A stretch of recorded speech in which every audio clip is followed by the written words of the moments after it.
ఇక్కడ విగ్రహం ఏం లేదు సార్. అదేంటి ఇది మార్కెట్ బజార్ సార్ ఇదన్నీ టోటల్. విజయనగర సామ్రాజ్యం 1336 లోనే స్టార్ట్ అవుతుంది. 1565 లో విజయనగర సామ్రాజ్యం కంప్లీట్ గా నాశనం అవుతుంది. ఇప్పుడు బహుమని సుల్తాన్లు వచ్చి 6 నెలల కాలం ఇక్కడే ఉండి 3 నెలలు ఇక్కడ ఉన్న వజ్రాలు వైడూర్యాలు ముత్తు రత్నాలు దోచుకుని పోతారు.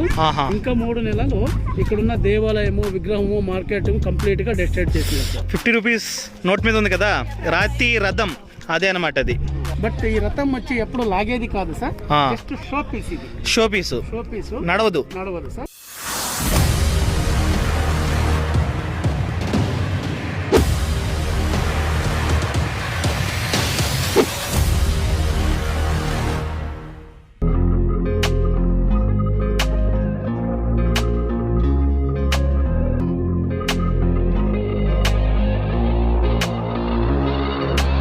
Hi guys, welcome back to our channel. ఏంటి తెలుసా, చూసారు ఎప్పుడన్నా